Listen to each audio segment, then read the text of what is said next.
All right, everyone. So what we have here today is the Keychron Q3. This is a TKL mechanical gaming keyboard that does come in a few different versions.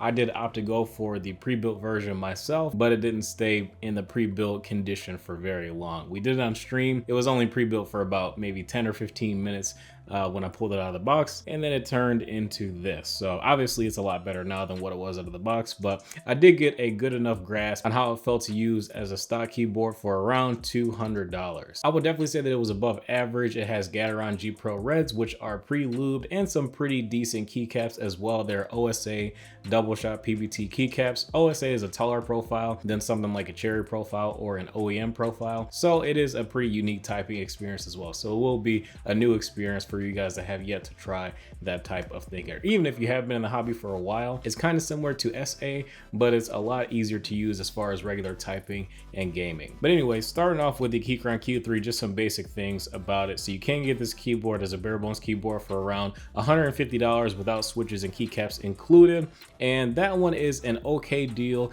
Honestly speaking, if you're not going to use the included switches and keycaps, you might as well save the money because they're not going to do you any good anyways. But if you can see yourself using some Keychron G Pro Reds, Blues, or Browns in the future for another keyboard build, then you might as well spend the extra money to get the pre-built version of the keyboard, because they sell those keycaps, I want to say, for like 20 or 30 bucks, maybe 50 bucks, I don't know, but it was pretty expensive, and I was like, there's no way that I would buy these keycaps for that amount of money, because some of the legends on the modifiers really bothered me, like the backspace and the enter key, and I was like, I don't think I would buy these otherwise if it wasn't a fully pre-built keyboard. But all the other legends, honestly speaking, were fine. But anyways, enough about the two included add-ons if you decide to get those. This keyboard can come with a knob, which in my opinion completely messes up your F row, so I really don't recommend getting the knob, especially for a 10 keyless keyboard. Like, I don't really think I need a volume knob on a 10 keyless keyboard. If this was a gaming keyboard and it had like a roller or something like that, or something that's similar to like what Corsair or SteelSeries would have on their keyboards, that would be fine. But other than that, a knob right here at the end of the F row, to me, just doesn't look right. Now, this keyboard is a gasket mounted keyboard, and if you press on it deliberately trying to flex it, there is a pretty decent amount of flex because the gaskets that they use are pretty thick. But honestly speaking, I don't really think that that does anything too special other than just isolating the plate from contacting the rest of the case.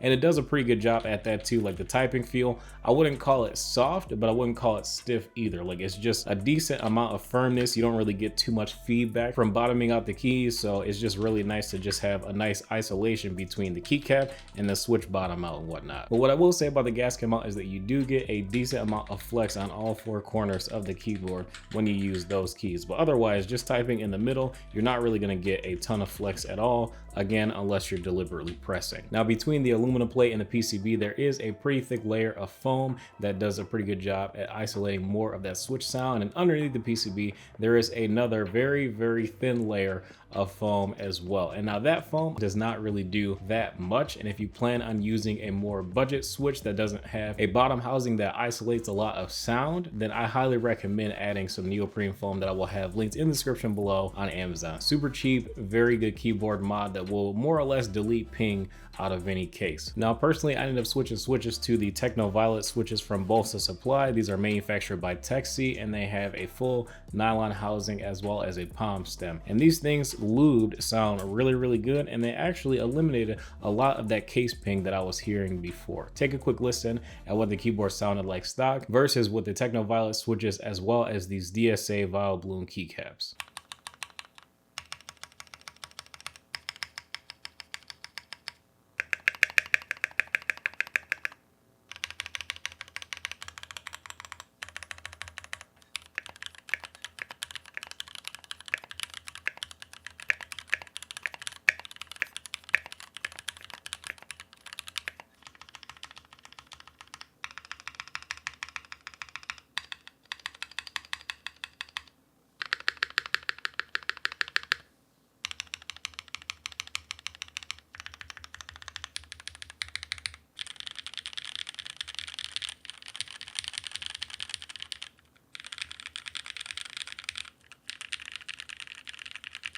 Now, as you guys can hear, the stock configuration, there was a lot of case ping and the stabilizers were decent. Like if you're a regular person, you're not into watching keyboard videos 24/7, you're probably going to think the stabilizers sound pretty good and they're not going to think anything of it. But to a trained ear of an enthusiast, you'll definitely will notice that these stabilizers could use a little bit of work. Now, I went ahead and replaced them myself with some Owl Lab stabilizers, but there wasn't anything particularly wrong with the Keychron stabilizers. It's just the fact that they didn't have lube on the stems at all. So the stems rubbing against the housings, which were dry, and just having a bunch of grease on the wire bend. So definitely could use some work at the factory manufacturing these Keychron Q series keyboards. If they just put some of that lube instead of just on the wire bend, they put it on the sides of the stems, that would make a huge difference. But the Owl Lab stabilizers, after some work with some Krytox and making sure I had balanced wires, actually sound pretty good. So I don't have really any issues to report with these Owl Lab stabilizers. A little expensive. I think I would probably still prefer to go with Durox, but it was okay to try something decent. But honestly speaking, I'm also waiting for Stabbies to go back in stock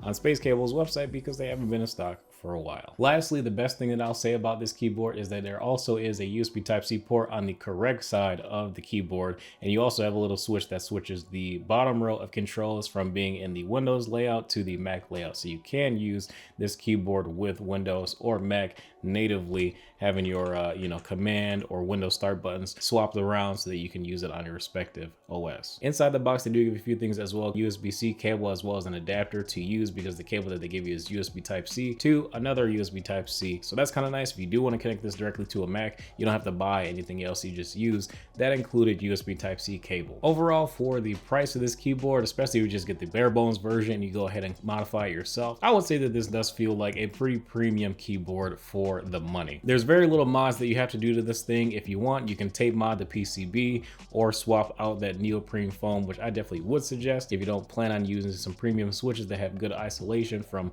eliminating some of that case ping. But otherwise, this keyboard is pretty good. I just have a problem with the $30 shipping, which is a little misleading because it's $150 for the bare bones version plus $30. So really this keyboard is like $180 plus tax.